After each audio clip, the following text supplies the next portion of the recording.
Her father's blood was still wet on the floorboards when the town council came knocking, not with sympathy, with an ultimatum.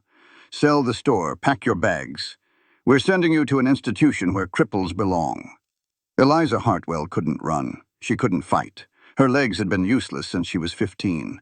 But she had something more dangerous than strong legs. She had a mind sharp as a blade and a heart that refused to break. When a mysterious stranger offered her a deal built on forged documents and dangerous secrets, she took it.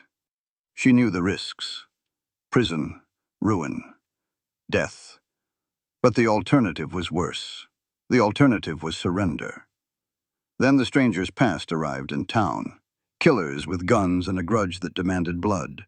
The sheriff went down. Her partner went down. And Eliza was left holding a pistol she had never fired, staring down the barrel of a choice that would define everything. What happens when a woman the world calls helpless decides she's done asking for permission to exist? The lesson: your limitations are only as powerful as you allow them to be. The world will always try to define you by what you cannot do. Your only job is to prove them spectacularly wrong. The meaning. This story is about claiming your own worth when no one else will. About understanding that the only rescue that ever truly matters is the one you give yourself. If her story lit something inside you, drop a comment and tell me. Hit like if you believe every woman deserves to choose her own destiny. And subscribe so you never miss another story about women who refuse to stay down. The first gunshot cracked the morning quiet. Eliza's hand froze right over the store ledger, the pen slipping and making a dark blot. The numbers she was writing down, $3.20 for flour, $1.50 for coffee, suddenly meant nothing. Her father's calm voice was cut short. Then a second shot rang out. "Papa!" The word was a knot in her throat. She was in the back room surrounded by crates and the smell of tobacco and beans. Her wooden crutches were leaning right there. But her legs, all twisted up from a riding accident when she was 15, just would not move fast enough. They never did. A rough voice she did not know called out, "Give us the money, old man." "There is nothing here worth dying for," her father answered. And for the first time ever, Eliza heard fear in William Hartwell's voice. He was not afraid for himself. He was afraid because he knew his helpless daughter was just 20 feet away, listening to it all. She grabbed her crutches and pulled herself up, her heart pounding a drum against her ribs. The door was cracked open just enough to see shadows moving in the morning light. Another younger voice spoke. "We know you keep the week's earnings in that strong box. We've been watching." Eliza leaned against the doorframe. She could see her father behind the counter, his hands raised up. He was 62 years old, with a face lined from hard work in the Texas sun. Two men faced him, their faces covered with bandanas. One of them had a revolver aimed straight at her father. "Please," William said, his voice low. "Just take what you want and leave." The gunman let out a laugh that had no humor in it. "That is exactly the plan." Eliza's mind was racing. The sheriff's office was 3 whole blocks away. If she could just get out the back, maybe someone would see her. But she knew it was a fool's hope. It would take her too long to get across the storage room and unlock the door. Time her father did not have. "The strong box is under the counter," William said. "I will get it." The gunman nodded with his pistol. "Real slow now." William lowered his hands and bent down out of sight. Eliza heard metal scrape against wood. He stood back up, holding the small iron box. "Here," he said, setting it on the counter. "Take it. There is maybe $100 in there. That is the honest truth." The younger outlaw stepped up and snatched the box. He took out a knife and jammed it into the lock, twisting hard until it broke with a sharp crack. Inside lay the town's money, earned from a week of selling supplies to good, hard-working people. $100, the younger man sneered. He looked at William with pure disgust. "You think we are idiots? Where's the rest of it?" "That is all," William insisted. "I swear it. Business has been slow." The gunman stepped closer. "You are a liar." "I am not. The miners up at Silver Creek have not been paid yet." The gunshot was deafening inside the store, and Eliza could not help but scream. Her father stumbled back, his hand flying to his chest where a dark red stain was already spreading like a wildfire. He fell against a shelf, and cans of peaches and beans tumbled to the floor. "Papa!"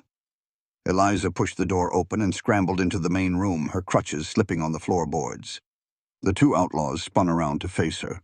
For a long second, they just stared at the crippled girl in the doorway. She saw the cold calculation in their eyes. "Well, look here, there is another one," the young one said. William Hartwell, still somehow standing, pushed himself off the shelf. "Run, Eliza, run," he gasped. But running was the one thing she could never do. The gunman turned his pistol toward her. She saw his finger begin to squeeze the trigger. Then, he must have decided she was not worth the bullet, because he aimed back at her father. "No!" Eliza cried out, swinging her crutch wildly. The second shot hit William Hartwell in the throat. He collapsed behind the counter, a terrible wet gurgle escaping his lips. That sound would haunt Eliza for the rest of her days. The outlaws grabbed the money and fled. Eliza crawled to her father's side. Blood was everywhere. She pressed her hands against his wounds, trying to stop the life that was pouring out of him. "Papa, just hold on. I will get help."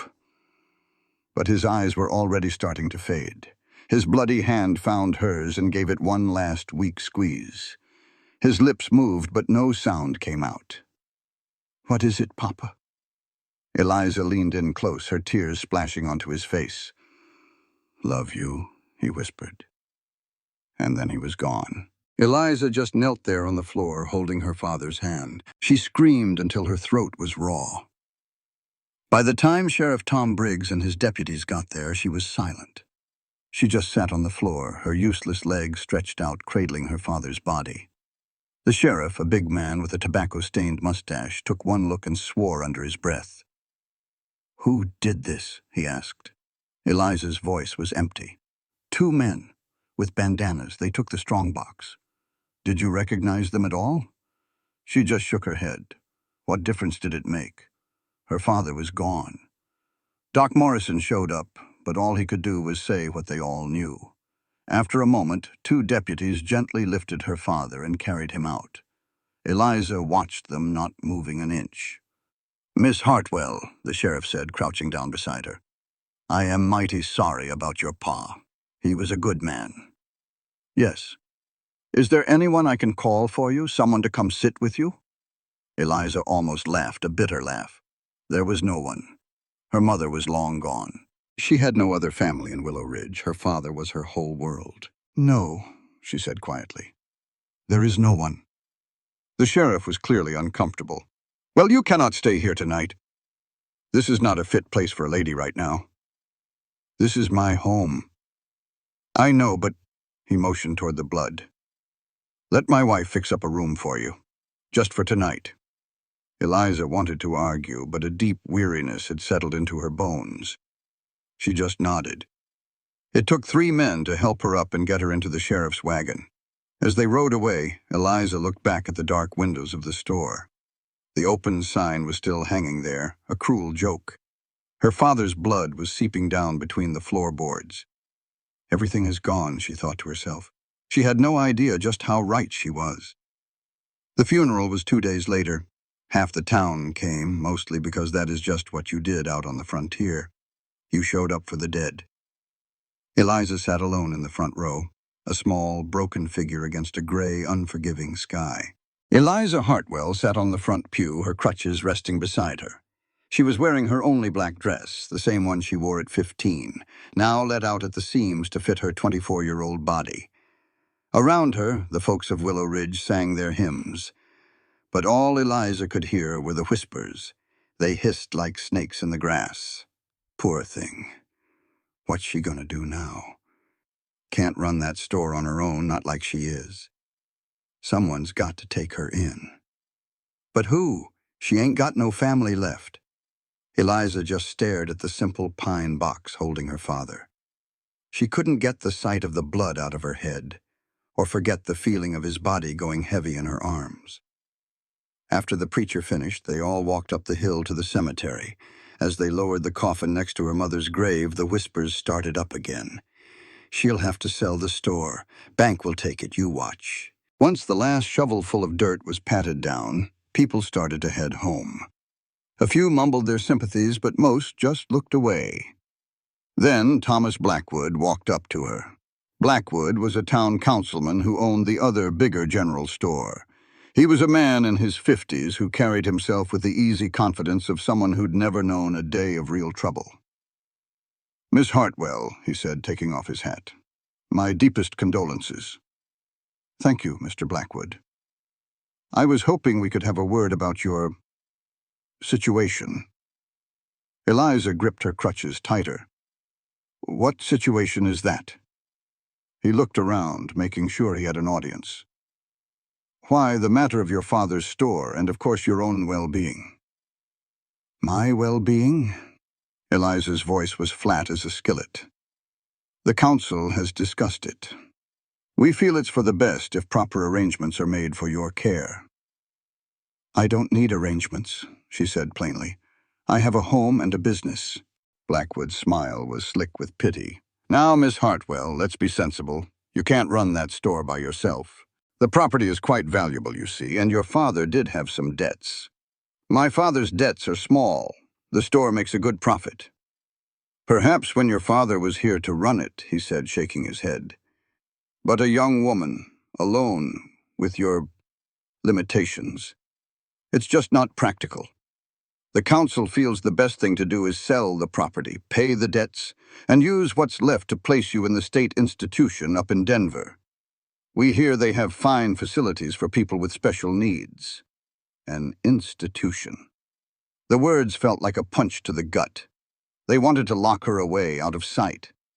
"I don't have special needs, Mr. Blackwood. I have injured legs. My mind is fine." Of course, he soothed. "But you can't properly care for yourself. Not really. And there's no one here to look after you."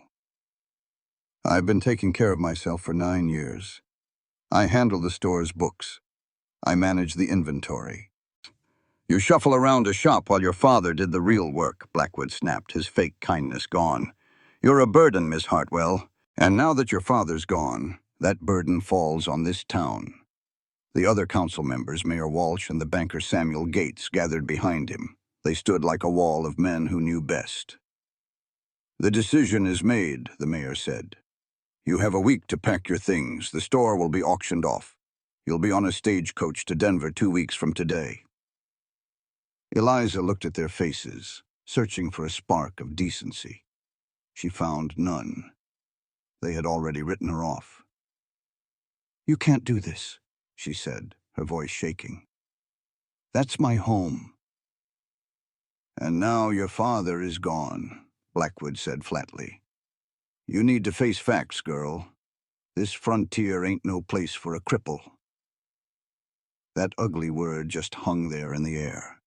The other townsfolk nearby shuffled their feet and looked at the ground. Their silence was all the agreement the council needed. This was just how things were. Eliza felt that last little bit of hope inside her shatter. "I won't go," she whispered. "You don't have a choice," Mayor Walsh said, his voice firm but not cruel. "We'll make this as easy as we can, but it's settled." They left her standing by her father's new grave. The sky opened up and a cold rain began to fall. Eliza spent that night sitting in a chair by the window in the room above the store. Her father's coat was still on its peg, his tobacco pouch on the table. She didn't sleep a wink. In 2 weeks, her home would belong to someone else. In 2 weeks, she would be locked away and forgotten. No. The word rose up from a deep, hard place inside her. She would not let this happen. But what could she do? The council held all the cards. They could throw her out on the street and ship her off like unwanted cargo. She had no one. She was just what Blackwood called her. A burden. The rain poured down. Eliza leaned her head against the cold window pane. "Papa, what do I do?" she whispered into the empty room. But the dead don't give answers. The morning was cold and damp. Eliza got up, dressed, and went through the motions. The council had ordered the store to stay closed, but she unlocked the front door anyway. The blood had been cleaned from the floorboards, and the shelves were all set right. Everything looked the same, but the emptiness was deafening. Her father was gone. She sat at the small desk where she kept the ledgers. The numbers told the truth.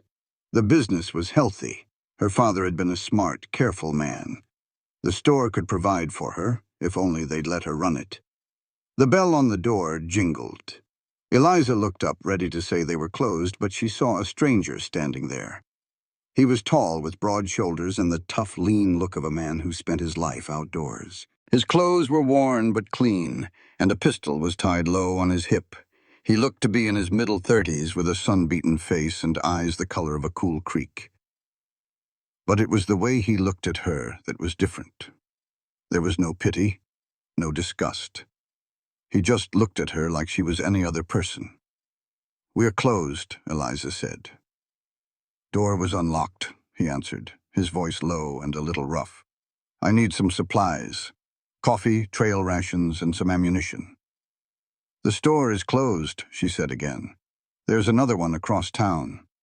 "I know all about Blackwood's place," he said. "I'd just as soon do business elsewhere." Eliza sized him up. "You know Mr. Blackwood?" "Met him yesterday. Can't say I was impressed." The stranger walked further in, his boots quiet on the wood floor. He scanned the shelves like he knew what he was looking at. "Heard what happened to your pa. I'm sorry for your trouble." "Thank you. I also heard what the council is fixing to do to you." Eliza's hands tightened into fists in her lap. "News gets around quick in a small town." "It does," he said. "Walls have ears." He picked up a can of peaches, turned it over, and set it right back down. "I reckon a woman who can keep the books straight can certainly run a store. A bad leg does not change a thing." A tight knot inside Eliza's chest loosened. "You might think so, but the town council feels differently." "Well, the council sounds like a bunch of fools." A small smile touched her lips. "Are you always this plain-spoken with people?" "Most of the time." He faced her directly. "The name is Caleb Rowe. I am a drover, mostly pushing cattle up from Texas. I have been on the trail for 3 months and need provisions. If you are selling, I am buying." His direct manner was a strange comfort. There were no games, just the simple truth. But trusting a man like that was a risk she could not afford. "Why buy from me? Blackwood's is open." Caleb shrugged. "I do not care for the man. Besides, it goes against my grain to see someone get bullied for no good reason." "You do not know a thing about me. I do not need to." "Do. I know a raw deal when I see one. This is not charity. It is just business. You have what I need." Eliza thought it over. The council wanted her closed, but they did not own this place. Not for 2 more weeks. This was her father's store, and it was still hers to run. "All right," she finally said. "What can I get for you?" He was a smart buyer, choosing his items with a practiced eye before stacking them on the counter. As she wrote in her ledger, the pen felt steady. "That will be $12.30. Caleb paid without a second thought. "You handle this well," he said. "Since I was 15. "The accident?" he stated, not asked. Her hand froze. Most people just talked around it. "How could you tell?" "You carry yourself like someone who remembers moving in a different way. I saw it in soldiers after the war. Their bodies are different, but their minds remember." He had described her life perfectly. She remembered it all, the running, the riding, the dancing, a life she could still feel but never again touch. "You notice things," she said softly. "It pays to." Caleb gathered his goods. "Much obliged, Miss Hartwell. I will be around town for a few days. Can I stop by again? I might be closed for good by then." "But the council does not own it yet, do they?" He looked her straight in the eye. "Seems to me it is your business to run as you please." He tipped his hat and was gone. The $12.30 on the counter was not a fortune, but it was defiance. She recorded the sale and underlined it twice. For the next 3 days, she opened for a few hours each morning. Some of her father's old friends came by to show their support. On the 4th day, Thomas Blackwood burst in, his face red with anger. "What do you think you are doing?" Leaning on her crutches, Eliza turned to face him. I am running my store. The council ordered you to shut this place down. They suggested it. They do not own it yet, she replied. This is my property, Mr. Blackwood. I will run it until the deed is pried from my hands. He loomed over her, his eyes cold. You are making this much harder than it needs to be. Good, she said, her heart hammering against her ribs. Listen to me, he growled. You are leaving town one way or another. Whether you walk or are carried is up to you. Her voice was thin but steady. Go on, then. Manhandle a crippled woman in front of the whole town. I am sure that will do wonders for your reputation. For a moment, she truly believed he might strike her. Just then, footsteps on the boardwalk made Blackwood step back as Caleb Rowe walked in. He took in the entire scene in a single glance. His face became a mask of calm. Is there a problem here? Caleb asked quietly. Stay out of this, drifter, Blackwood snapped. I am a customer here. That makes it my business. Caleb moved to her side, a silent protector. You all right, Miss Hartwell? I am fine, she managed to say. Caleb fixed his gaze on Blackwood. Then I suggest you leave. The two men sized each other up. One was soft from an easy life. The other was hard as iron from a life of survival. Blackwood knew he was outmatched. This is not over, he snarled at Eliza. 2 weeks. The slam of the door rattled the windows. She leaned against the counter, completely drained. Thank you. You did not have to do that, she told him. Yes, I did. Men like him will keep pushing until someone finally pushes back. He leaned against the counter. What they are doing to you is an injustice. They are running you out because you do not fit their idea of a shopkeeper. Wrong does not mean much when you are powerless, she said with a bitter laugh. I am a woman on crutches with no family and no money. That is not powerless, he said. That is someone who needs a friend. He stood up straight. What if we told the council I am your business partner? She could only stare at him. My partner? That is right. I handle the heavy lifting. You manage the books. We run the store together. It is not a lie, he said with a faint smile. It is a strategy. The council is not playing fair, so why should we? Your father was getting on in years. It makes perfect sense that he would have hired some help to do the heavy lifting.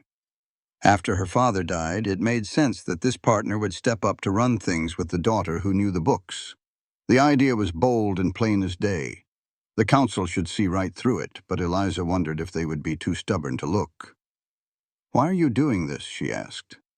You don't know me. This isn't your fight. Caleb paused for a spell. Let's just say I know what it feels like to be judged for things you can't control.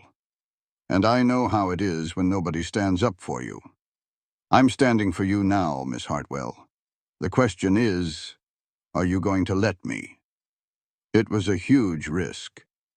He could be some con man, but when Eliza looked him in the eye, she saw a deep loneliness she recognized in herself. Maybe that was why she finally nodded. All right, Eliza whispered. Partners. A small, real smile touched Caleb's lips. Partners. Now let's go see that council before they tack up an auction notice. The town council held their meetings in the back of Mayor Walsh's hotel, a room that stank of stale cigars and arrogance. When Caleb walked in with Eliza hobbling behind him on her crutches, the talking stopped cold. Mayor Walsh peered over his papers. Miss Hartwell, this is a private meeting. I'm aware, she said, moving to the table with Caleb at her side. You're talking about my property, so I have a right to be here. I'm here to tell you the store won't be sold. I plan to keep it running. Thomas Blackwood let out a harsh laugh. We already settled this. You can't. Oh, but she can, Caleb cut in, because she isn't doing it by herself. My name is Caleb Rowe, Miss Hartwell's business partner. I've been helping William Hartwell for the past 6 months with the heavy work. Now that he's gone, I'll take his place while Miss Hartwell handles the books. The silence in the room was thick enough to cut. Reverend Williams spoke first. Business partner, we've never heard of you. William was a private man, Caleb said smoothly, but I have the records to prove it. Of course, he had no such thing, but the councilman didn't know that. Samuel Gates, the banker, leaned in. Even if this is true, a woman can't run a business, partner or not. And why is that? Caleb asked. It just isn't proper. The woman at the boarding house runs a business, Caleb countered. So does the hat maker and the lady who owns the laundry. Seems to me women run all sorts of businesses in this town when folks ain't trying to stop them. Mayor Walsh coughed. Her circumstances are different. How? Caleb asked plainly. Miss Hartwell's got injured legs. Her mind is sharp as a tack, and she's kept that store's books for 9 years. The only special thing she needs is for folks to stop trying to steal what's hers. Blackwood's face turned beet red. Now you listen here. No, you listen. Caleb's voice was like steel. You want that store because it's a prime piece of property you think you can get for cheap. Well, that is not happening. The store stays with its rightful owner. This is absurd, Blackwood sputtered. But Mayor Walsh was looking at Caleb in a new light. This man was not some drifter they could just run out of town.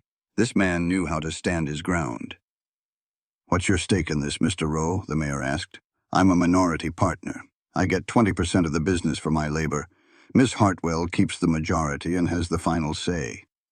It was a believable story. It was just plausible enough to make the council hesitate. We will need to see documents, Samuel Gates insisted. Partnership agreements, financial records. Of course, Caleb replied without missing a beat. We'll have it all drawn up for you by the end of the week. That gave them just enough time to create the lie from scratch. Eliza's mind was already spinning, figuring out how to make it all look real. The councilmen looked at each other. They had been outplayed, and they knew it. To push the matter now would be to admit they were trying to rob a crippled woman in broad daylight. Finally, the mayor gave a stiff nod. Very well, the auction is postponed. You have 1 week, Miss Hartwell. If the paperwork is in order, we will reconsider. It was not a win, but it was a chance. Outside, Eliza realized she was shaking with a feeling she had not felt since her father died. It was hope. Thank you, she said to Caleb. I don't know how I can ever repay you. You already have, Caleb said. You trusted me. That is more than enough. He tipped his hat and walked away, leaving Eliza standing in the sun, holding onto her crutches, and the first real smile she had worn in a week. She did not see Thomas Blackwood watching from the hotel, his face a mask of fury. For now, she was still in the fight. And that was enough. The week that followed was a blur of hard work. She and Caleb met before dawn each day in the store's back room, surrounded by ledgers and blank partnership forms. To make the story stick, the paperwork had to seem real. That meant creating a 6-month-long paper trail from thin air. They faked delivery slips, made up payment receipts, and Eliza forged her father's signature on papers he'd never seen. Her hands ached from the endless writing, and her soul ached from the lies. But when doubt started to whisper, she'd just picture Thomas Blackwood's sneer and how the council dismissed her like she was nothing, and she'd keep on writing. This one needs to be dated March 15th, Caleb said, looking over a ledger. Make it for 200 pounds of grain. Says here I hauled it from the mill. Eliza dipped her pen. You know this is fraud. What they're doing is just plain theft. Well, sometimes you got to fight fire with fire, he said, glancing over. Getting cold feet? Every single minute, she admitted, her handwriting staying perfect even though she was worn to a frazzle. But I am doing it. A small smile touched Caleb's lips. That's real courage, Miss Hartwell. Courage isn't about not being scared. It's about being scared to death and doing the right thing anyway. Where'd you pick that up? Some old cowboy saying? His smile vanished. The war. I was just 17 when I signed up. I spent 3 years being terrified and pretending I wasn't. I lost a lot of good men who just couldn't keep up the act. It was the most he had ever told her about himself. Eliza looked up, really looking at his face in the lamplight. He was staring off at something only he could see, lost in a bad memory. Which side? she asked softly. Does it even matter now? We all lost something. He shook his head like a wet dog shaking off water. Come on. We have 20 more of these to fake before the sun comes up. They worked the rest of the night in silence. The only sound was the scratch of her pen on the paper. Outside, the town of Willow Ridge was fast asleep. They had no idea that in the back of the Hartwell store, two people were building a fortress of lies to defend a simple truth. The truth that a woman's worth is not measured by whether or not she needs a crutch to stand. After 4 days, they had it all. Partnership papers, signed and dated. Financial records showing Caleb had invested $500. Money he flat out did not have but claimed he'd earned on cattle drives.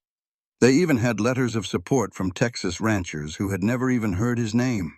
They had built a house of cards that looked like a fortress, solid enough to fool a quick glance but likely to fall apart if someone looked too close. You think this will work? Eliza asked, stacking the last of the papers. Caleb just shrugged. Depends on how hard they want to look. If they're looking for a reason to back down and save face, this gives it to them. But if they dig, they will find the holes. And if they find the holes, we are both in a world of trouble. Forgery, fraud, and conspiring against the town council. That could mean jail. He looked her straight in the eye. I am willing to take that chance. The question is, are you? Eliza thought about that institution in Denver. She pictured spending her life in a room with other folks society had thrown away, being treated like a child for the rest of her days. She remembered her father's last words, and the promise she made standing over his grave. Yes, she said, her voice firm. I am willing. Good. Caleb packed the documents into a leather satchel.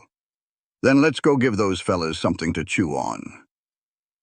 But as they walked to the door, Eliza saw something that made her uneasy. Caleb's gun belt, which usually hung low on his hip, was cinched up tight. His coat was open even with the morning chill, giving him a clear path to his pistol. He kept glancing at the windows and the shadows. What is it? She asked. Probably nothing. You are a terrible liar, Mr. Rowe. What is wrong? He paused, then let out a sigh. Let's set. I saw a man yesterday, someone I used to know. I do not think he saw me, but if he's in town, there might be others. Others who want to hurt you. Others who want me dead, more like it, Caleb said, as calm as if he were talking about the price of beans. I told you I was a drover, and that part is true. But it is not the whole truth. I have a past, Miss Hartwell, a bad one. And a past has a funny way of catching up with you. Eliza's stomach twisted into a knot. Should I be worried? Not yet. Maybe not ever. I am probably just being jumpy. But his hand never strayed far from his gun as he looked up and down the empty street. Come on, let's get this done. They walked to the mayor's hotel without another word. Eliza's crutches tapped out a steady beat on the wooden boardwalk. The morning was crisp and clear, the kind of day that bites you with cold before the sun warms things up. The council was waiting for them in that same stuffy back room. It was the same men in the same seats, but the air was thick with a new kind of tension. Mayor Walsh pointed to 2 empty chairs. Please, have a seat. Eliza sat, propping her crutches on the table. Caleb stayed on his feet, holding the satchel. You have the paperwork? Samuel Gates asked. Everything you asked for. Caleb set the portfolio on the table and opened it up. Partnership agreements, financial records, letters of reference, and proof of investment. It is all in there. The banker, Mr. Gates, reached for the stack and started going through it. He looked at each page like a man whose whole job was to find other people's mistakes. The silence in the room stretched on. Eliza had to remind herself to breathe. Beside her, Caleb stood as still as a stone. Finally, Gates looked up.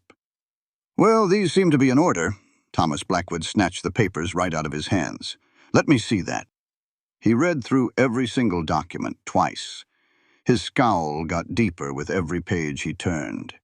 Eliza saw the exact moment he thought he had found something. A flash of victory lit up his face. "This letter of reference," he said, holding up a piece of paper. "It is from the Double R Ranch in Texas, dated last September. It claims Mr. Rowe here worked a cattle drive for them." He stared hard at Caleb. "The Double R Ranch burned to the ground 2 years ago. Anybody in the cattle business knows that." Eliza's heart just about stopped, but Caleb did not so much as blink.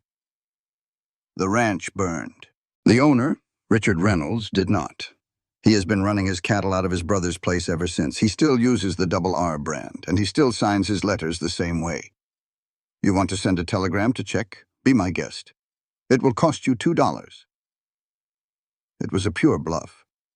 It had to be. But Caleb said it with so much confidence that he almost had Eliza believing it.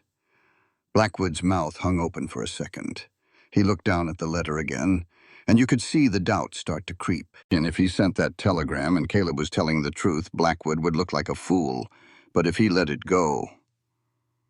"I will send the telegram," Blackwood finally said. "In fact, I will check every single one of these references. If I find one lie, one little piece of fraud, I will have you both arrested." "Fair enough," Caleb said. "While you are at it, maybe you should check your own books. I hear there are some questions about those mining claims you bought last year." The room got real quiet. "What are you trying to say?" Blackwood's voice was low and dangerous. "Not saying a thing, just making conversation." Caleb's smile was all ice.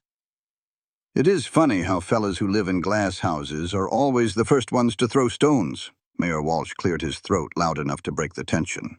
"Gentlemen, please. Let's keep this civil." He looked at the papers, then at Eliza. "Miss Hartwell, I will be honest. This partnership changes things. If Mr. Rowe is a real partner with his own money invested, then the council has no legal right to force you to sell." "I told you that from the start," Eliza said. "Yes, well," the mayor fidgeted in his chair. "We were worried about you managing on your own, but with Mr. Rowe's help, we are somewhat less concerned." Somewhat. Eliza knew exactly what that word meant. It was their way out, a loophole to keep the pressure on her, but it was a whole lot better than what she had a week ago. "So the auction is called off?" she asked. "It is postponed until we can verify Mr. Rowe's information. If it all checks out, then yes, the auction will be canceled. You will be free to run your store." Mayor Walsh paused. "However, the council will be watching closely. If the business starts to fail, or if you get into debt, we reserve the right to step in." In other words, they would be waiting for her to make one wrong move. "Understood," Eliza said. "Is there anything else?" The councilmen looked at each other. Reverend Williams, who had been quiet the whole time, finally spoke up. "There is one other thing, Miss Hartwell. The matter of Mr. Rowe living under your roof." "He does not live there," Eliza cut in. "He has a room at Mrs. Chen's boarding house." And this was news to Caleb. You could tell by the flicker in his eye, but he kept his mouth shut. "I see," the Reverend said, but he did not sound like he believed her. Even so, a young, unmarried woman working so close with a man without a proper chaperone, well, it raises questions of decency. Eliza almost laughed out loud. These men wanted to ship her off to some awful institution, yet here they were, worried about her virtue. She lied without missing a beat. "Mrs. Henderson from the hat shop joins me for tea every afternoon. We go over the books together." The Reverend frowned, but gave a stiff nod. Caleb gathered the papers. "Then I believe we are done here." He offered Eliza his arm, and she steadied herself on her crutches. Once they were clear of the hotel, Caleb spoke low. "That was too close, if you hadn't known about that ranch." Eliza shook her head. "I didn't. I took a gamble." Caleb looked stunned. "The ranch burning down was true, but I was just guessing that Reynolds was still in business. If Blackwood sends that telegram, we are finished." "That is why," Eliza said, her voice firm, "we have to make sure he does not send it. Or, if he does, he gets the answer we want." Caleb nodded grimly. "I have an idea. It is not a good one, but it is all we have. He scanned the street before leaning in. I need to ride out of town for a few days. There is a telegraph office in Copper Springs, about 30 miles south. If I push my horse, I can get there and back in 3 days. Eliza asked, "And what will you do there?" Caleb's smile held no warmth. "I am going to send a telegram to myself, signed by Richard Reynolds. Then I will pay the operator enough to remember that telegram if anyone comes asking." "That is fraud," she whispered. "Yes. Add it to my list," he said. "Can you manage things here alone?" She had no choice, and they both knew it. "Go," she said. "I will handle it." Caleb hesitated, then unholstered his pistol and held it out to her. "Take this. Keep the doors locked." Eliza stared at the gun. "I do not know how to use it." He replied, "You point it at the thing you want to stop, and you pull the trigger. Please. I will rest easier knowing you have it." She took the heavy, cold pistol. The weight of it made everything feel terribly real. "I will be back in 3 days," Caleb promised. 4 at the most. If I am not back by then— Eliza cut him off. "Do not say that." "If I am not back," he insisted, "go to the sheriff. Tell him everything. Better to face a judge than what is coming if I fail." "Caleb, what is coming?" But he just squeezed her arm, his eyes full of worry. "Be careful," was all he said before turning toward the livery stable. The next 2 days were a blur of quiet tension. Eliza ran the store, ignoring the whispers and stares from the townsfolk. Mrs. Henderson never showed up for tea, but Mrs. Chen from the boarding house did. She brought a bowl of soup and a warning. "Mr. Rowe is a good man," the old woman said, her gaze sharp. "He pays his rent on time, but he is a troubled man. I see it in his eyes." "We are all troubled, Mrs. Chen," Eliza replied softly. "Yes, but be careful with that one," Mrs. Chen insisted, patting Eliza's hand. "He looks like a man running from something. Or maybe toward something," Eliza murmured. The old woman nodded. "Sometimes they are the same thing. But he stood up for you. That means a lot. Just keep your eyes open." That night, Eliza placed Caleb's gun on her nightstand and listened to every creak of the old building. On the morning of the 3rd day, Thomas Blackwood paid a visit. He stepped out of his fine carriage as Eliza was opening the store. "Working all alone, I see, Miss Hartwell." "Mr. Rowe is away on business," she said, her voice steady. "Where exactly did your partner go?" His smile was like ice. "He is in Copper Springs meeting suppliers." "Copper Springs," Blackwood repeated slowly. "How interesting. I sent telegrams to all of Mr. Rowe's references yesterday. I am expecting answers very soon." Eliza felt a chill go down her spine, but her face showed nothing. "I am sure you will find his papers are all in order." Blackwood stepped closer. "This would be so much easier if you would just accept your situation. Your little act will fall apart. When it does, you will face consequences much worse than a trip to Denver." It was a clear threat. Blackwood looked around the store, sizing things up. He said, "This place has to be worth a pretty penny. I am ready to give you a fair price. You should sell to me right now." He leaned in closer. "Walk away with some cash. Start over somewhere new. If you do, I will forget all about the swindle you and your friend are trying to pull." Eliza stood her ground. "The answer is no. You are making a big mistake. That is my right to make. Now, I will ask you to leave my store." Blackwood's jaw went tight. For a second, Eliza thought he would drop the nice act and show his true colors. But he just gave her that cold, calculating smile again. "Fine. But do not say I never gave you a chance." He tipped his hat. "Good day, Miss Hartwell. I will be back when my telegrams get a reply." As his carriage rolled away, Eliza's hands started to shake. Caleb had been gone for 3 days. If he did not get back soon with that fake telegram, it was all over. If Blackwood found out the truth, she would be arrested for fraud and locked up. The store, her father's legacy, would be gone. That evening, as Eliza locked up, she heard a horse coming fast. She grabbed the gun Caleb had left her and peeked through the window. A rider appeared against the sunset. It was Caleb. His horse was soaked in sweat and he was covered in dust. He jumped off before the horse even stopped and rushed inside. "Did Blackwood send his telegrams?" he asked. "Yes. He came by this morning to brag about it." "Dang it." Caleb pulled a crumpled paper from his pocket. "I made it to Copper Springs and sent our message. I even paid the operator to help us. But it takes time. If Blackwood's message gets a reply before ours does..." "Then we are done for," Eliza finished. They just looked at each other, both of them worn out and scared, but neither one ready to give in. "There is something else," Caleb said, his voice low. "While I was in town, I heard whispers.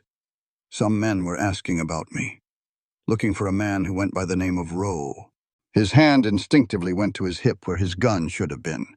"They are getting close." "The men from your past," Eliza said. "And if they find me here, they will hurt you too." "I understand the risk." "No, you do not," he said, stepping closer. "These are not some common outlaws. They are killers, Eliza. I used to ride with them. Then I crossed them, and now they want me in the ground. They will not care who gets caught in the middle." It was the first time he had ever called her by her first name. Hearing it now, with danger all around them, made her throat feel tight. "Then you have to go," she said. "Leave now, before they can find you. I can handle things here. You will be arrested the minute those telegrams come back." "Maybe," she said with a humorless smile. "I could always tell them you tricked me. It is not too far from the truth. I'm not leaving you alone. You have to. Your past is here. You said it yourself." Eliza held out his gun.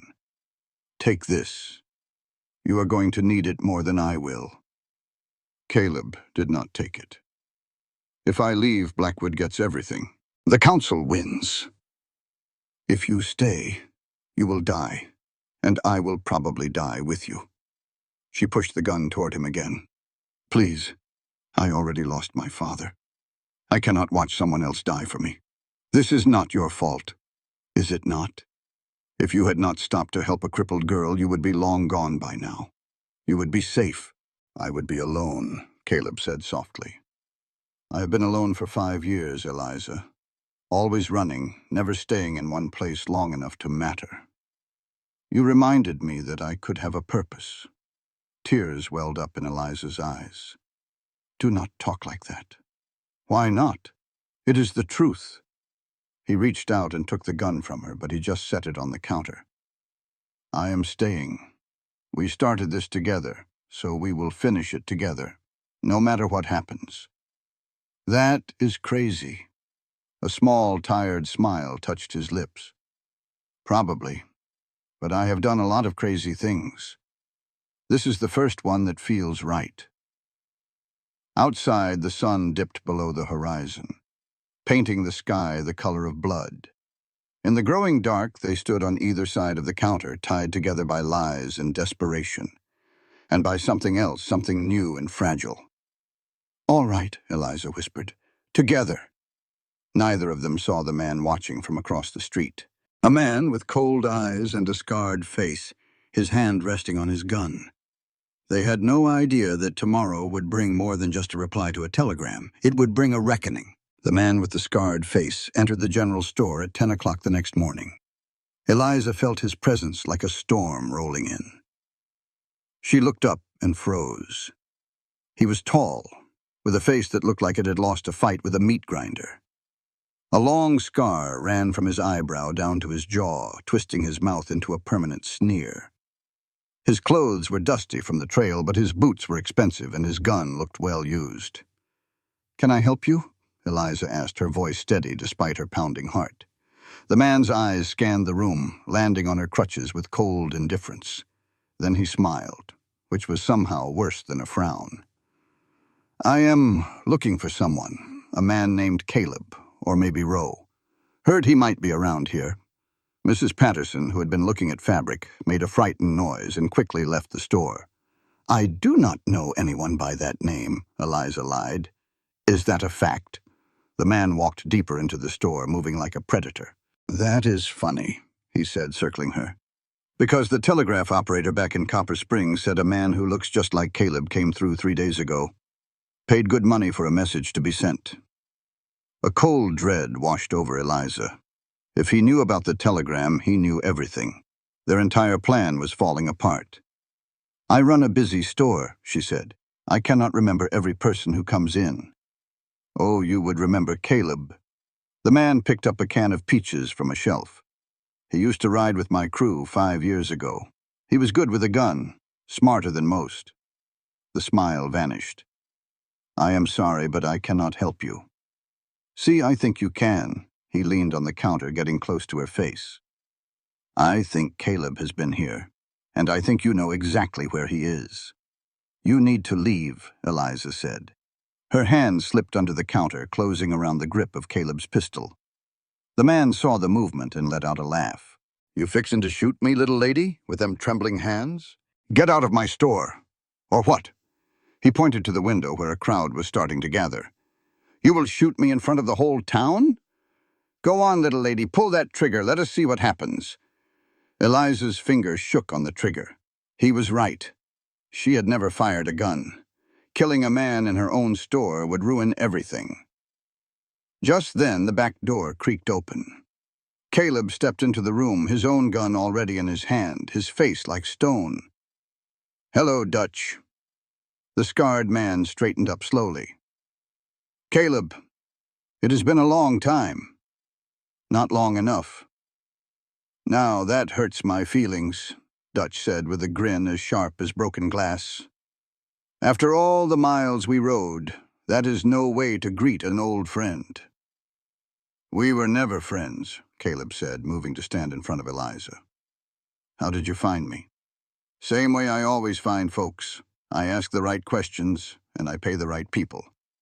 Dutch's gaze shifted to Eliza. "Heard you got yourself a new partner. Is that right?" "That is none of your business." "Oh, but it is," Dutch said. "You see, you owe me something, Caleb." "Caleb, you owe us, and we are here to collect." Eliza's heart stopped. "I do not owe you a thing," Caleb said. The man called Dutch sneered. "You rode off with our money. $20,000 from that bank job in Amarillo. That makes you a thief." Eliza's world tilted. A bank robbery. Caleb had not just been an outlaw. He was part of a gang. "I did not take your money," Caleb said, his voice dangerously low. "I left before that job, and you know it." "You left the night before," Dutch shot back. "Real convenient. The next morning the bank is empty, and so are you. What am I supposed to think?" "Think whatever you want. I was done. Done with the killing, done with the running, and done with men like you," Caleb said. "I left to save what was left of my soul, and I never took a dime that was not mine." "Prove it," Dutch challenged. "I do not have to prove anything to you." The two men stared each other down, the air thick with hatred. Finally, Dutch smiled. "Well, looks like we are at a standoff. Only one way to settle this." "You want to draw on me, Dutch? Right here?" Caleb's voice was calm. "I am faster than I used to be. And you were never that fast." "Maybe," Dutch said, glancing toward the window. "But I did not come alone. I have 3 boys out there. You might get me, Caleb. You might even get 2 of them. But you will not get all 4. His eyes slid over to Eliza. "And I would hate for an innocent lady to get caught in the crossfire." The threat was plain as day. Surrender, or she would die. "Leave her out of this," Caleb growled. "She is involved now," Dutch said with a shrug. "Come with us, nice and peaceful. We will talk about that missing money. Maybe we even let you go." "Do not go with him, Caleb," Eliza cried out. "He is lying. He will kill you either way." "Even with those bad legs of hers." "Shame about that accident. What was it, a fall from a horse? Don't you talk to her. Caleb's hand moved closer to his gun. Don't you even look at her. Touchy, Dutch clicked his tongue. You've gone soft, Caleb. Catching feelings for the girl? That isn't like you. You used to be all business.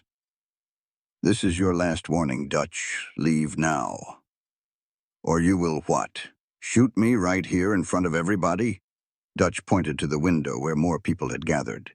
Eliza could see Sheriff Briggs pushing through the crowd. Go on. Pull that trigger. Give these fine people something to talk about. The door swung open and Sheriff Briggs stepped inside, his hand resting on his own weapon. What is going on in here? Just a misunderstanding, Sheriff, Dutch said coolly. Me and my old friend Caleb were just catching up. Isn't that right, Caleb? Caleb stayed silent, his gaze locked on Dutch. Briggs looked from one man to the other, sensing the danger. Is that true, Mr. Rowe? Is this man your friend? Caleb could lie and buy himself some time, or he could tell the truth and watch all hell break loose. No, Caleb said, his voice low. We are not friends. This man is threatening Miss Hartwell, and I'm asking him to leave. Dutch's smile vanished. That's a lie, Sheriff. I came in to buy some supplies, and this man pulled a gun on me for no reason at all. That's assault. Is that right, Miss Hartwell? Briggs asked. Eliza's thoughts raced. If she backed Caleb, it would mean an investigation and maybe a trial. But if she sided with Dutch, Caleb would be arrested, and Dutch would be free to finish whatever he started. He is lying, she said, her voice finding its strength. This man came in here asking for Caleb. When I would not help him, he threatened me. That is when Caleb stepped in. Threatening a lady? Briggs's hand tightened on his pistol. That's a serious charge, ma'am. It is also a serious lie, Dutch shot back. Check my gun, Sheriff. It is still in its holster. How could I threaten anyone? You don't need a gun to threaten somebody, Eliza retorted. You made it clear something bad would happen if I did not help you. That is a threat. Briggs looked between them, clearly stumped. He was a good man for breaking up saloon fights, but this was something else entirely. Look, he said finally. I don't know. I do not know what is going on here, but I will not have a standoff in my town. Lower your weapon, Rowe. Not until he is gone, Sheriff, Caleb replied. He has 3 men outside. They came here to kill me, and they will not care who gets in the way. The sheriff looked shocked. A gang? It is no gang, a man called Dutch said. Just a few friends looking for work. This man is just paranoid. Is that right, Rowe? The sheriff asked. Are you hiding something? The tension in the air was thick enough to cut with a knife. Everyone has a past, Sheriff, Caleb said finally. But all that matters right now is that man wants me dead. I will need more than your word to run someone out of town, the sheriff said, stepping between them. Both of you put the guns down. We can sort this out at my office. I cannot do that, Sheriff, Caleb said, his voice hard. If I walk out that door, I am a dead man. And Miss Hartwell might be too. No matter who stood in his way, Caleb's jaw was tight. I am not leaving until Dutch and his boys are gone from this town. Dutch just laughed. You hear that, Sheriff? This man is holding you hostage over nothing. That sounds like a man who has lost his mind. A dangerous man. Are you going to stand for that?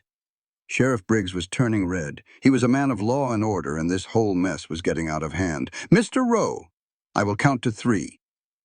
You will lower that weapon or I will arrest you. 1. Sheriff, please listen to me, Eliza begged. He is not telling the truth. 2. Caleb gave her a look that was part apology and part goodbye. I am sorry, he said softly, for dragging you into this. You did not deserve any of it. Do not, Eliza whispered. Do not you dare give up on us now. 3. Caleb lowered his pistol. In a flash, Dutch drew his own weapon and fired. The bullet hit Caleb in the shoulder, sending him spinning into a shelf. Cans and goods went flying everywhere. Caleb's gun slipped from his grasp and slid across the wooden floor. No! Eliza screamed, stumbling forward as her crutch got caught on the counter. She hit the floor hard, a sharp pain shooting up her bad legs. Sheriff Briggs reached for his own gun, but Dutch was quicker. His next shot struck the sheriff square in the chest. The big man fell like a chopped tree, a dark stain spreading across his shirt. "A dadgum fool," Dutch said under his breath, putting his gun away. "I told him to stay out of it." Outside, folks were screaming and running for cover. The 3 men Dutch had with him showed up in the doorway, all holding guns and grinning. Caleb struggled to rise, holding his bleeding shoulder with his good hand. Dutch walked over and gave him a hard kick to the ribs. Caleb fell back down with a pained grunt. "You thought you were faster than me?" Dutch sneered, kneeling beside him. "Maybe you were once, but you got soft, Caleb. Worrying about people makes a man weak." He glanced over at Eliza. "It makes you hesitate, like when you did not want to shoot me in front of your little lady friend." "Leave her out of this," Caleb gasped. "Or what?" Dutch said, grabbing Caleb's shirt and pulling him up. "Where is my money? I never had it." Dutch slammed the butt of his gun into Caleb's face. Blood gushed from Caleb's nose. "Wrong answer. Try again. I do not know. Somebody else in the gang must have taken it. Everybody else is accounted for except you." He hit him again. This time, a deep cut opened over Caleb's eye. "This is your last chance. Where is the money?" Caleb spat blood onto the floor. "Go to hell. You first." Dutch pointed his gun right at Caleb's head. Eliza screamed. She had managed to pull herself up against the counter, and her hand found something cold and heavy. It was Caleb's gun. Without a second thought, she aimed it at Dutch and pulled the trigger. The kickback almost snapped her wrist. The shot missed, hitting the wall a few feet from Dutch, but it was enough to make him jump. His own shot went high, putting a hole in the ceiling instead of Caleb's head. "What in the world?" Dutch yelled, spinning around to face her. One of his men grabbed his arm. "Dutch, we have to go. The whole town heard those shots. The law will be on us in a minute. I am not finished with him. Do you want to hang? We have to move." Dutch looked from Caleb to Eliza, his face a mask of fury. He gave Caleb one last kick before backing toward the door. "This is not over, Caleb, not by a long shot. We will find you, and next time your girl will not be there to save you." Then they were gone. All she could hear were their boots on the boardwalk, and then the sound of horses riding fast out of town. Eliza dropped the pistol and crawled over to Caleb. "Do not you die on me," she said. "You hear me?" He coughed, and a little blood appeared on his lips. "I was not planning on it. You have been shot. We need a doctor. The sheriff needs one too." Caleb groaned as he tried to sit up and failed. "Is he still breathing?"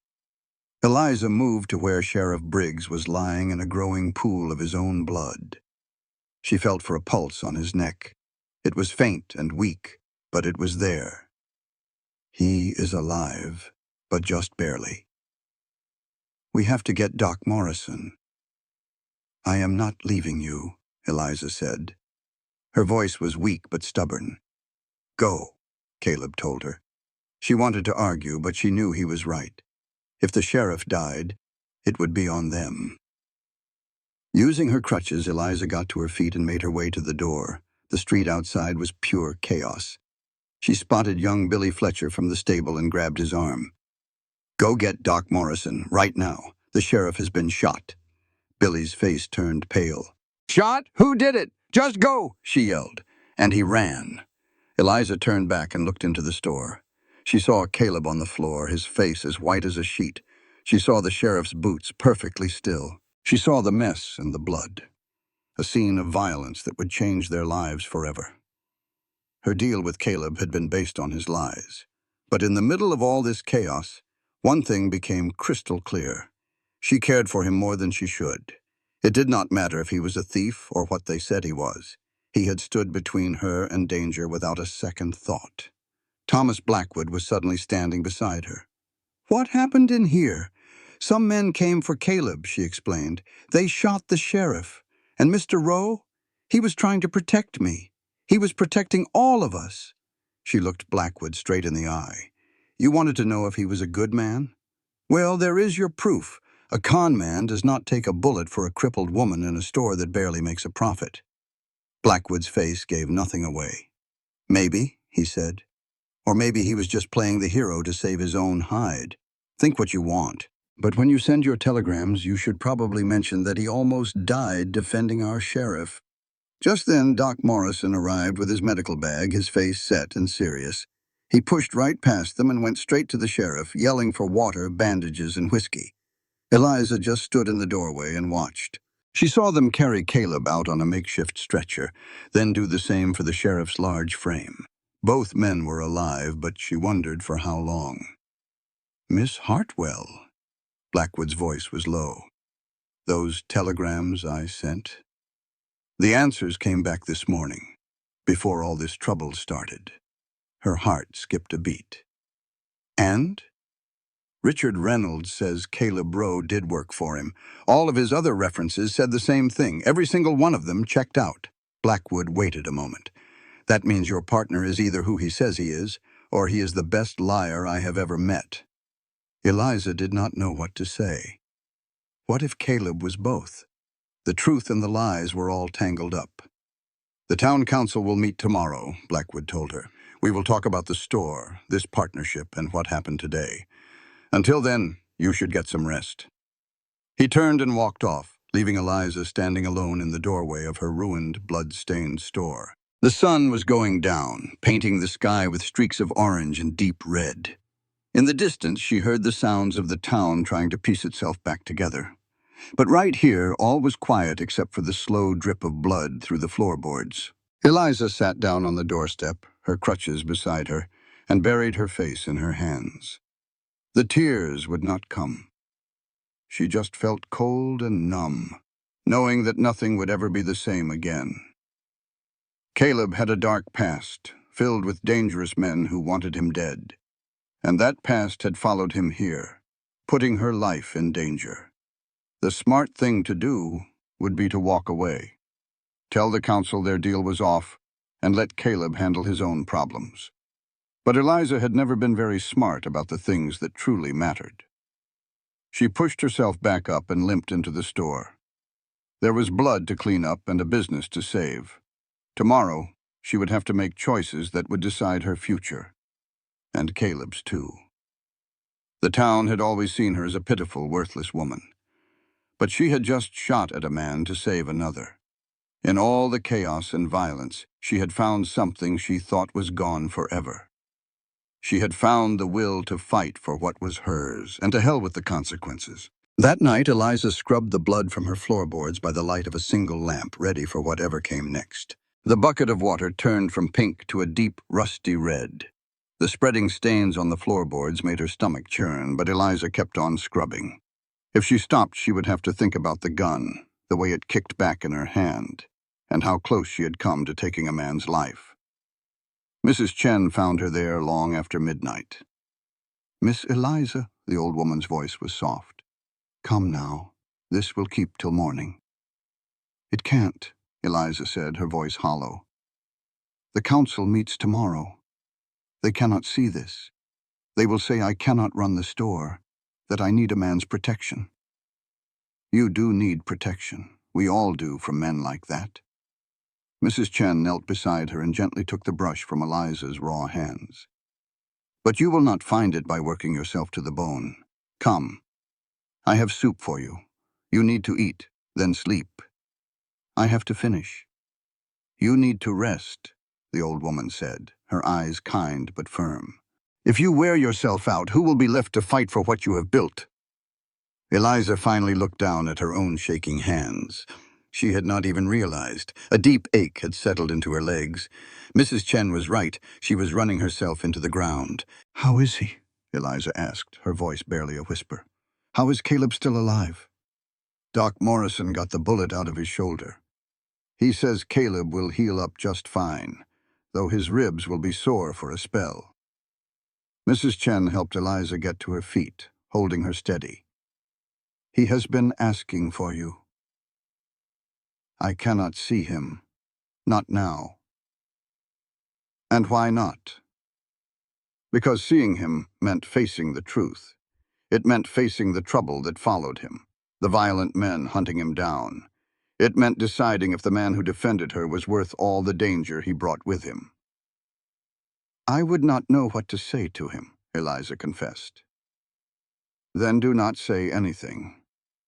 Just being there is sometimes enough," Mrs. Chen replied, guiding her toward the boarding house. The town was dark and silent. Word of the shooting had traveled fast. Folks were scared. They had good reason to be, Eliza thought. Dutch and his men would be back. Caleb had tried to warn everyone, but nobody would listen. In the kitchen, Mrs. Chen sat Eliza down at the old wooden table. The soup was a simple broth with vegetables and pork, but it was hot, and it was something to fill her empty stomach.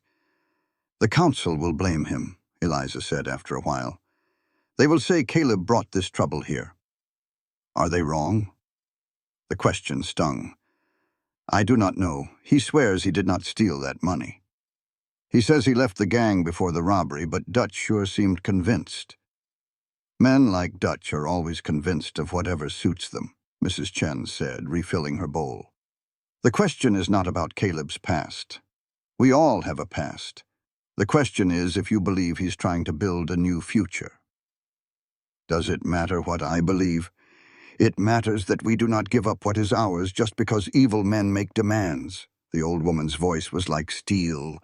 "I came to this country with nothing, Miss Eliza. We fight or we run. We do not surrender," Mrs. Chen told her. "They said we did not belong here, but we put down roots anyway. We built a life. And when men showed up with fire and hate in their eyes, we stood our ground. We lost our laundry, our home." My husband, Mrs. Chen's voice grew quiet. He did not make it through that night. But my daughter did. And she built a new life, a better one, because we refused to let wicked men tell us what we were worth. Eliza felt a hot sting behind her eyes. "I am just so tired of fighting, I know, child. But this fight is not done yet. Tomorrow you face the council. They will have questions. What will you tell them?" "The truth, I suppose, that Caleb has a troubled past, that dangerous men are after him, that he nearly died trying to protect the sheriff. And the partnership papers?" Eliza paused. The lie they had built could fall apart so easily. Blackwood's men had checked their story, but only because Caleb had paid off a telegraph operator. If the council dug any deeper, it would all be over. "I will tell them the partnership is real," Eliza said it with a firm voice. "That Caleb put his own money and hard work into that store. That we are partners and we will make it a success." "Even if you have to lie?" Eliza looked right at Mrs. Chen. "Because the only other choice is to lose everything my father worked for, and I will not let that happen." Mrs. Chen gave a slow, understanding nod. "Then you had better be ready. That council will try to tear you down, especially Blackwood. He wants your store, and he will use this violence as an excuse to take it." "What should I do?"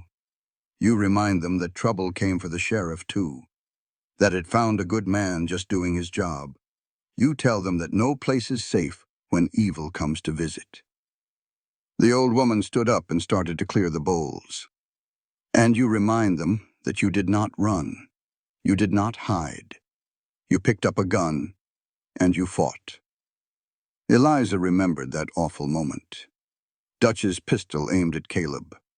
Her own hand shaking as it closed around the heavy gun. The choice she made in a heartbeat. She had missed, the shot going wild. But it had been enough. It had saved Caleb's life. "I was terrified," she whispered. "Courage is not about being fearless. It is about acting even when you are shaking in your boots." Mrs. Chen stopped in the doorway. "Mr. Rowe is upstairs. Third door on your left if you want to see him." And then she was gone. Eliza was alone with her fear and her exhaustion. She knew she should go to her own room and rest for the battle to come. Instead, she found herself going up the stairs, her crutches making no sound on the old rug. Her heart pounded as she neared the third door. It was open just a crack. She could see the warm glow of a lamp inside. She pushed the door open. Caleb was propped up on pillows. His shoulder was wrapped in white bandages that were already stained with red. His face was a map of bruises, one eye swollen almost completely shut. But he was awake, and when he saw her, a look of pure relief washed over his battered face. "Eliza, I should not be in here." But she walked in anyway, shutting the door.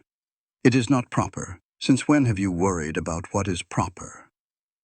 A small smile almost touched her lips. A fair point. She moved to the chair by his bed and sat down, grateful to be off her feet. "How are you feeling?" like I was shot, beaten, and then kicked for good measure. He tried to move and winced. The doc says I will pull through. The sheriff, too, most likely.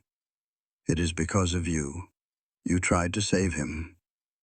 A lot of good it did me. I should have shot Dutch the moment he stepped inside. I should have known he was not there to talk. Caleb's good hand tightened into a fist. I waited too long, and Briggs paid the price. You waited because there were other people there, because you were trying to do the right thing for once. Eliza leaned in closer. Dutch was right about one thing. You have gone soft. The old Caleb, the outlaw, he probably would have shot first. But you are not that man anymore, am I not? I brought those men to this town. My past came calling. Sheriff Briggs was shot because of me. You were almost killed because of me. How is that any different? Because you did not want any of it to happen. Because you tried to save people instead of hurting them. She took a breath. Did you steal that money? The $20,000 from Amarillo? Caleb was quiet for a long time. No. I left the gang 3 days before that robbery. I rode out in the dead of night because I just could not do it anymore. I could not keep pretending that the robbing and the killing did not matter. What changed you? We hit a small bank in Silver City. There was a woman, a teller, working there. She had her little girl with her, no older than 5. The little one started crying when we came in with our guns drawn. His voice became distant, lost in the memory. Dutch told her to shut that kid up. When she could not, he pointed his gun right at that child. Said he would give her a real reason to cry. Eliza gasped. I stopped him. I got between him and that little girl, and told him if he pulled that trigger, he would be next. Caleb's eyes looked haunted. We left without a single shot fired. But that night, all I could see was that little girl's terrified face. How close I came to being a part of something truly evil. So you left? So I left. I took my horse and my gun and nothing else. I rode north and never looked back. He finally looked at her. 3 days later, the gang robbed that bank in Amarillo and got away with $20,000. When the money disappeared, Dutch decided I was the one who took it. He figured I played them all for fools, but you did not. No. But I cannot blame him for thinking it. The timing was just too perfect. I vanish, and the money vanishes. What else was he supposed to think? Eliza thought about it. So someone else in your gang stole it. Or maybe Dutch lost it all gambling and made up the story. Or maybe there never was any money, and this is just his excuse to hunt me down for leaving. Caleb's smile was grim. It does not much matter now, does it? Either way, they want me dead. Then we will run. We will leave this town tonight. We will go somewhere they will never find us. We? He looked at her, really looked at her. Eliza, you do not have to do this. Yes, I do. If I stay here alone, the council will take the store. They will say our partnership was a lie and you were just a criminal who tricked me. Everything we worked for will be gone. She held on to the arms of her chair. But it is more than that. I do not want to stay here anymore. My father was the only one who ever saw me as more than a burden. And then you came along. I lied to you. I faked papers and put you in harm's way. You stood up for me. You treated me like a real partner. You almost died for me. Her voice trembled. So yes, we. Because I choose you, Caleb Rowe, past and all. He reached for her with his good hand, and she took it. His fingers were warm and strong around hers. They just sat there for a moment in the quiet lamplight, two people choosing each other when the world had turned against them. The council meets tomorrow, Caleb said at last. They are going to want to know who I am. Let me handle them. Eliza, you are in no condition to face those men. I will go. I will answer what I can and buy us some time. She squeezed his hand. Just trust me. I do, he said. That is what scares me. But he squeezed her hand back. All right. You handle the council. But you have to promise me something. What is it? If it goes bad, if Dutch comes back, or if they try to arrest us, you run. You take what money we have and you get out of town. Do not wait for me. Just go. I will not promise you that. Promise me, Eliza. The look in his eyes was so desperate that she finally gave a small nod. I promise. It was a lie, and they both knew it. But sometimes a lie is the kindest thing you can offer. Eliza stayed with him until he finally drifted off to sleep. She slipped her hand from his and went to her own room, where she lay awake until the sun came up, making her plans. The council met at 9 o'clock in the mayor's hotel. Eliza got there early. She wore her finest dress and had her hair pinned up neatly. She had not slept at all, but she knew how to hide her exhaustion. Thomas Blackwood was already there with Mayor Walsh, the banker Samuel Gates, and Reverend Williams. Sheriff Briggs was the only one missing, still fighting for his life. Miss Hartwell. Mayor Walsh pointed to a chair across from them. Please have a seat. She sat down, placing her crutches beside her. She folded her hands in her lap, feeling like a schoolgirl being scolded. I trust you know why we asked you here, Walsh said. I reckon it has to do with what happened yesterday. Happened? Blackwood's laugh was ugly. You mean the gunfight that nearly killed our sheriff and turned your store into a war zone? I mean the attack by criminals who came to town looking for my partner, Eliza said, her voice steady. An attack that Mr. Rowe tried to stop. Your partner has a rather colorful history. We have received some interesting news about Mr. Caleb, Blackwood leaned forward. He is wanted in connection with several bank robberies, including one in Amarillo where the thieves made off with $20,000. Wanted for questioning, not for arrest, Eliza corrected, her heart pounding in her chest. There is a difference. Is there? Blackwood smiled a cruel smile. The outlaw Dutch seemed quite certain your partner was involved. It does raise questions about your judgment, Miss Hartwell. One might even say a woman in your particular condition is easily fooled by such men. There it was. The same old argument in a different suit of clothes. She was not capable because she was a woman. She was not capable because she needed a crutch to walk. She was only in this mess because she put her faith in the wrong man. Mr. Rose's paperwork all looked legitimate. Eliza had his references checked, and Mr. Blackwood. You confirmed it yourself. Yes, and now we are all wondering how he faked those papers so well. A telegraph operator can be bought. Records can be changed. It is not the first time a swindler has created a new identity. If Mr. Rose is such a good con man, why would he stick around? Why would he risk his neck for the sheriff or take a bullet for me in this town? Eliza stared down each man on the council. A con man runs from trouble. Caleb stayed to fight. Or maybe he had nowhere left to run, Gates suggested. Maybe he knew Dutch was closing in and figured his only chance was to get on our good side. Play the hero so we would protect him. That is just foolish, is it? From where I sit, it looks like Caleb Rose played you, Miss Hartwell. He used you and your troubles to make himself a safe place to hide. And now that his past has found him, we are all in danger. Reverend Williams then spoke up.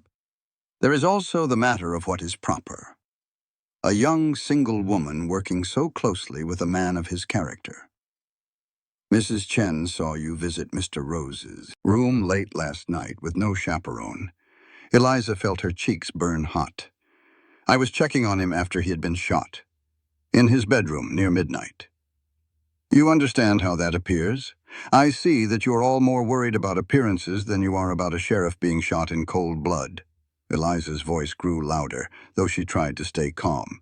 Dutch and his boys are out there planning who knows what, and you are fussing over whether I had a chaperone to visit a wounded man. We are worried about your good name, William said, all prim and proper. And the town's name, too. People are talking. They say Willow Ridge is a haven for criminals, that our general store is run by a fallen woman and her outlaw boyfriend. We are not lovers. The words snapped out of her sharper than she meant. We are partners in business, nothing else. Then you should not have a problem ending that partnership, Blackwood said. You can sell the store to someone who can manage it properly. We will see that you are paid a fair price. Paid? Eliza let out a laugh that sounded a little wild. You mean you will buy my father's life's work for almost nothing and then run me out of town just like you always wanted to? We are trying to keep you safe. You are trying to rob me. Let us be honest about it. She stood up, grabbing her crutches, her body trembling with anger. My father built that store from the ground up. He worked himself into an early grave to give me a future, a place in this world, even with my bad legs. And you want to take it all away because I dared to fight back. Miss Hartwell, please have a seat, said Mayor Walsh. No. I am finished sitting quietly while you men decide my life for me. I am done being treated like a helpless child. Eliza moved to the door, her crutches hitting the floor with a sharp crack. The store is mine. The partnership stays. And if Dutch comes back, we will face him with bullets and courage, not by hiding. If you walk out that door, we will force a sale, Blackwood warned. We will get a court order. We will have you declared unfit to run a business. Eliza turned to face him. Then you do it. Show everyone in Willow Ridge what kind of man you really are. Go on and prove you would ruin a grieving woman just to make $1.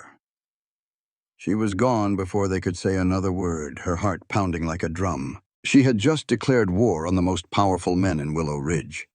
They would come after her with everything they had. But she had also stood up for herself for the first time. She had claimed her own worth. Outside, Deputy Clay Matthews was waiting for her. Miss Hartwell, I need a word with you about what happened yesterday.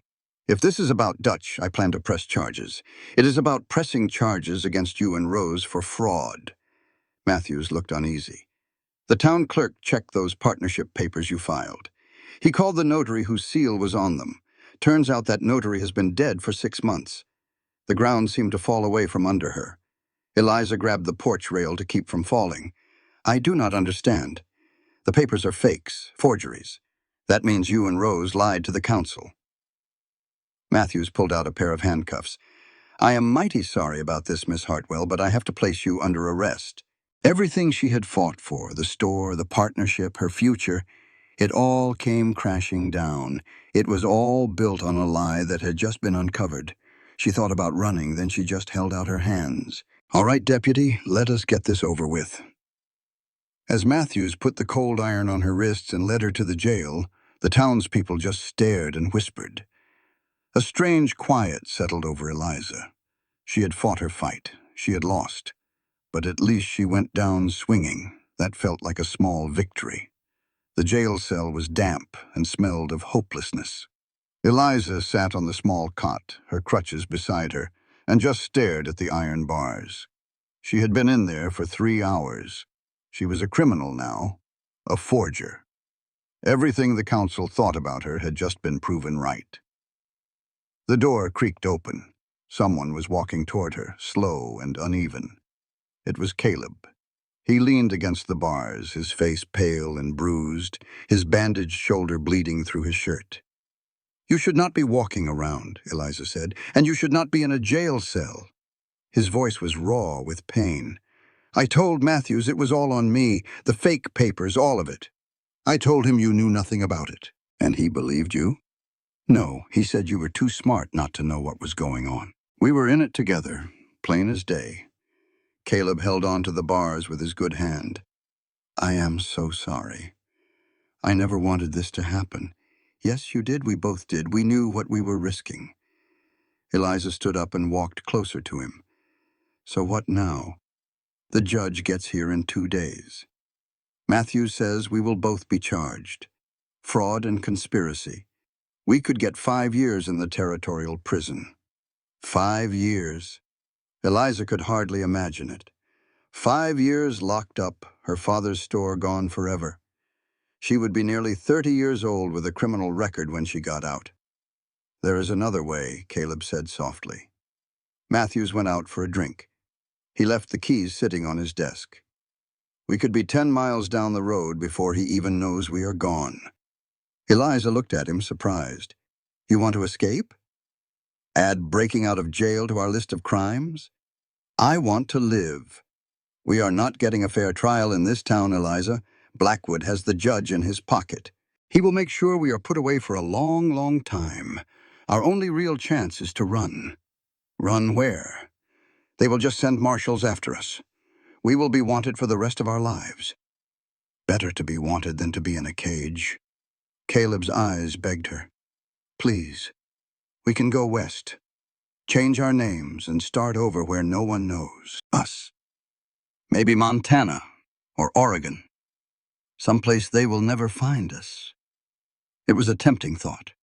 The keys were right there. They could be gone in minutes, vanished into the frontier. Eliza was a survivor. Maybe she could survive this too. But running meant giving up on everything her father had built. It meant letting Blackwood win. It meant a life of looking over her shoulder, always afraid, with only Caleb and their crimes for company. "No," she said, her voice quiet. "I am not running, Caleb. I am done with running. I am done hiding and letting other men tell me what I am worth." She stood right at the bars, so close they could almost touch. "You should go. Take the keys and your horse and just ride. But I am staying right here. You will go to prison. Maybe. Or maybe I will fight.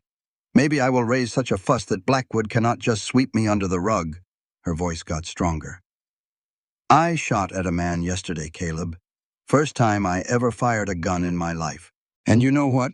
For the first time, I felt like I had some power, some control.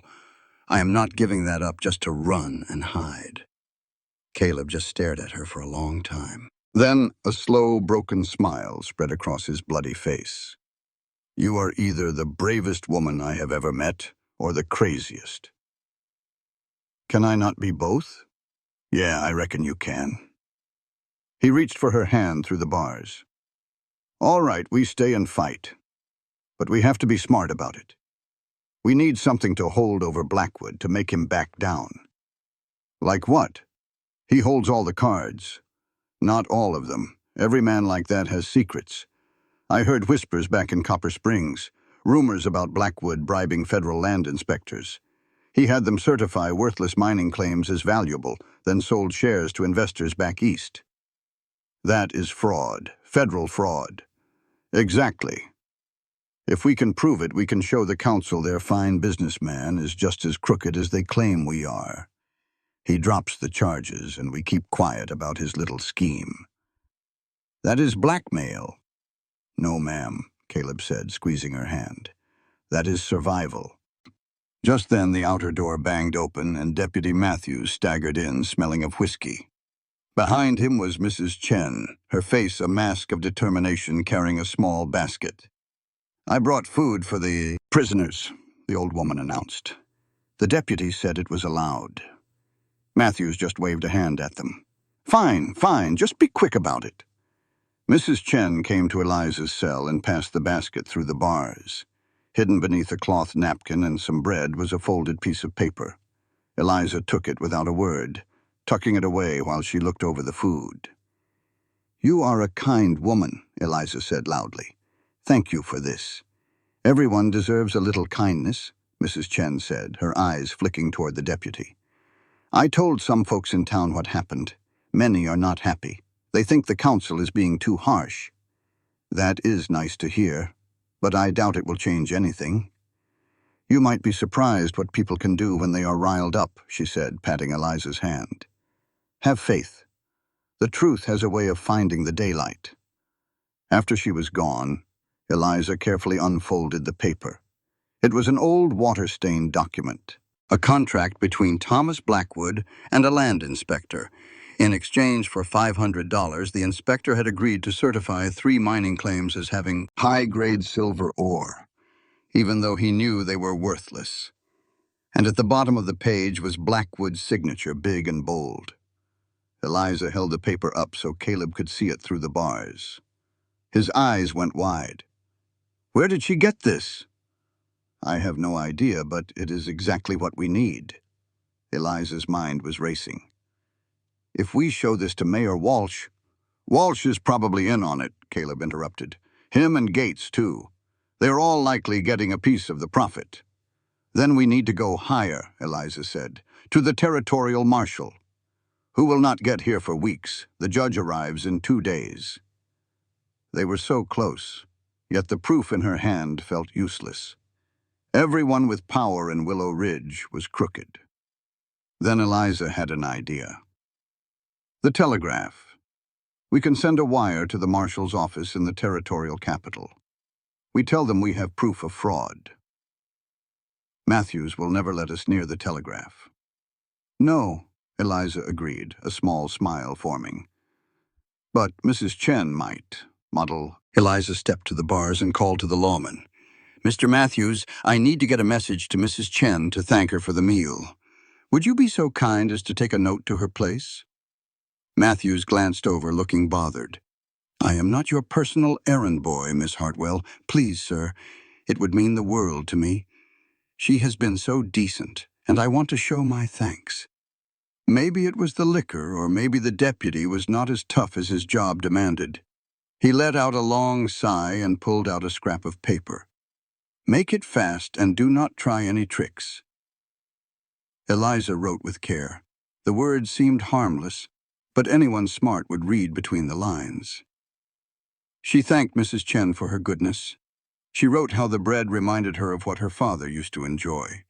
She hoped someone might let her family know she was jailed, especially her cousin Martha in the capital who worked near the marshal's office. Eliza had no cousin Martha, but she knew Mrs. Chen would catch her meaning. The woman was smarter than anyone knew. Matthews grabbed the note without a second look and left, mumbling about needing some air. As soon as he was gone, Caleb spoke low and fast. This is a real long shot, Eliza. Even if Mrs. Chen gets it and sends the wire, the marshal might not even care. He might just think it is a trick from some crooks. It is a trick from some crooks, Eliza said plainly. But that does not make it wrong. Blackwood has been cheating folks for years, and he ought to be brought to justice. And if telling the truth does not save us, if the judge finds us guilty all the same. Eliza looked him square in the eye. Then at least we went down swinging. We did not just roll over and accept it. That has to be worth something, right? Yeah, Caleb said softly. It is. The next day passed by slower than molasses in winter. Matthews brought their food and water but said nothing about any telegrams coming or going. Outside, the town went on with its business. Through the little window, Eliza saw folks walking by. Some looked curious, some looked sorry for her, but most did not care one bit about the girl with the limp who finally proved she was no good. But as the afternoon sun started to set, things changed. More people were gathering outside, their voices rising. Then the jail door flew open, and in stormed Thomas Blackwood, his face red with fury. Behind him were Mayor Walsh and another fellow looking pale and scared. "Where is it?" Blackwood yelled, shaking the bars of her cell. "Where is that document?" Eliza kept her face like a stone. "I do not have the slightest idea what you are talking about. Do not play dumb with me, girl. Someone sent a wire to the territorial marshal saying I have been involved in some land fraud. They mentioned a contract with a Horace Turnbull." He rattled the bars again. "That contract was burned 2 years ago. I saw it myself. So how did you get a copy of it?" "I have not gotten a thing. I have been locked in this cell for a day and a half. How would I get any papers?" Blackwood spun around to face Matthews. "Who's been to see her?" "Just Mrs. Chen with food, and Roy. But he never passed her a thing." "I was watching him the whole time," Matthews said, looking nervous. "What is all this about fraud, Mr. Blackwood? That does not concern you. This is a private matter." But Blackwood's eyes had a wild, trapped look in them now. "The marshal is sending an investigator. He will be here in 3 days. I need that document before he shows up. I told you, I do not have it." "Then who does? Who is helping you?" When Eliza stayed quiet, Blackwood turned on Mayor Walsh. "We need to move the trial. It has to be today. Right now. Get them found guilty and sentenced before that federal man gets here." "We cannot do that," Walsh sputtered. "The judge is not even here. We would have to get a circuit judge from another town, and that could take—" "I do not care what it takes. Those two need to be on a prison wagon before federal law starts asking questions." Blackwood's polite mask was long gone. That respectable mask of his had completely shattered, revealing the rattlesnake underneath. He figured if they were convicted felons, their word would not be worth a dime against his. Turnbull, the pale man, spoke up, sounding mighty nervous. "Maybe we ought to just give them what they want. Drop the charges, let them go. If that document gets out, we are all cooked. You, me, and half the business folks in this town. Blackwood spun on him, his eyes blazing. Do you want to spend the next 10 years in a federal prison? Because that is exactly where we are heading if the truth sees the light of day. Eliza felt a flicker of hope. They were scared. That meant the telegram worked. Now she just had to keep Blackwood guessing long enough for help to arrive. You know what I think, she said, her voice ringing clear. I think you are going to drop these charges. I think you are going to let me and Caleb walk right out of here. Because if you do not, that little document of yours ends up in every newspaper from here to Washington. You are bluffing. You sent it with a telegram. Did I? Are you real sure about that? Maybe I only sent a copy. Maybe I have the original tucked away somewhere safe. Eliza let a small smile play on her lips. There is only one way to find out. Let us go, and you will never have to worry. Keep this up, and I will make sure the whole world knows exactly what kind of man Thomas Blackwood is. It was a complete shot in the dark. That document was the only one they had, and Mrs. Chen was holding on to it. But Blackwood did not know that. He could not afford to call her bluff. The silence in that jail was thick enough to cut with a knife. Finally, Blackwood turned to Walsh, his face a sickly gray color. Drop the charges. Let them go. Thomas, we cannot just do that. Blackwood's voice was thin and tight. Tell Matthews it was a big misunderstanding. Tell him whatever you need to, but get them out of this jail and make this go away. Walsh looked like he wanted to argue, but one look from Blackwood shut him down. He gave a slow nod. Deputy Matthews, release the prisoners. The charges have been dropped. Matthews was confused, but he did as he was told. The cell door groaned open. Eliza grabbed her crutches and stood up, not quite believing it was happening. Caleb's cell opened next. He walked out, slow and steady, with his head held high. Blackwood leaned in close to Eliza, his voice dripping with venom. This is not over. You think you won, but you just made a powerful enemy. I will ruin you. It might take months, it might take years, but I will. Maybe, Eliza said, looking him straight in the eye. But you will do it from a long way off. You will never touch my store or my business again. Because the second you do, that document goes public. She pushed past him with Caleb right by her side, and they walked out into the fading sunlight. The street was full of people. Mrs. Chen, Doc Morrison, and a handful of other folks were all waiting. When they saw her walk out free, a little cheer went up. Not from everyone, mind you, but from enough to matter. Mrs. Chen hurried over and gave Eliza a gentle hug. I sent the telegram, and I have the document. Very safe. Thank you, Eliza whispered. You saved us. You saved yourself, Mrs. Chen smiled. I just helped a little. Now you have a choice. Do you stay in this town that has treated you so poorly, or do you go find a new life? That was the question Eliza had been trying to ignore. She was free, and the store was still hers. But she knew most of this town would always see her as a broken thing, a burden. To stay meant to fight that fight every single day. She looked at Caleb. What do you think? She asked. He met her gaze. I think we have real choices now. We could stay and make a go of the store, or we could sell it and start fresh somewhere new. Either way, I am with you. If you want to stay and fight, I will fight. If you want to go, I will go. It is your call. Eliza thought about her father's store, all the work he had poured into it. She thought about his last words, about the promise she had made. But she also thought about the whispers and the pity. She thought about Blackwood's threat to destroy her. And in that moment, she knew what she had to do. I want to leave, she said, her voice clear and strong. Not because I am giving up. It is because I am choosing something better, a place where I can build a life instead of always having to defend it. A real smile spread across Caleb's face. Where to? West, she said. Somewhere new. Somewhere that needs hard-working folks and does not care about what is proper. We will sell the store, she said, looking at the building that had been her whole world. We will get a fair price and start over. A trading post, maybe, Caleb suggested. Somewhere we can build from the ground up. Together, Eliza said. As real partners this time. Together, he agreed. In the next week, they settled everything. Doc Morrison bought the store and paid more than she ever expected. A federal investigator showed up and started asking questions about Blackwood's mining scheme. Eliza told him everything she knew and handed over the document.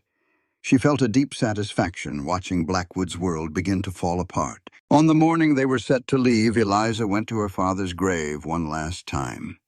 "I am leaving, Papa," she said softly, placing some wildflowers on the dirt. "I know you wanted me to keep the store, but I cannot.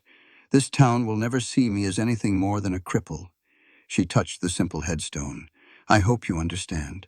I fought as hard as I could. But sometimes, knowing when to walk away is the bravest thing a person can do." A gentle breeze rustled the grass, and Eliza took it as a sign that he understood. Caleb was waiting at the gate with 2 horses. He had spent the past week working on a special saddle for her, one with extra support to help her ride despite her legs. "Ready?" he asked. "As I will ever be." He helped her onto the horse, making sure she was secure before he mounted his own. He looked at her, a question in his eyes. Eliza took one last look at Willow Ridge, the town that had been both her home and her prison. Then she turned her horse to face the west. "Let us go," she said. They rode out under the morning sun, 2 small figures against a wide-open landscape. Behind them, the town went on with its business, already starting to forget them. But ahead of them lay nothing but possibility. 3 months later, they found a growing town in Montana Territory. With the money from the store, they built a trading post where 2 busy trails crossed. Eliza had a sharp mind for the books and dealing with folks, while Caleb handled all the heavy labor. Together, they built something that neither could have done alone. Their trading post did well. Within a year, they added a small restaurant. Within 2 years, they built a house behind it, a home made just for her, with ramps instead of stairs. Over those next 2 years, their business partnership quietly blossomed into love. One spring evening, Caleb asked her to be his wife, and Eliza gave him her answer without a second thought.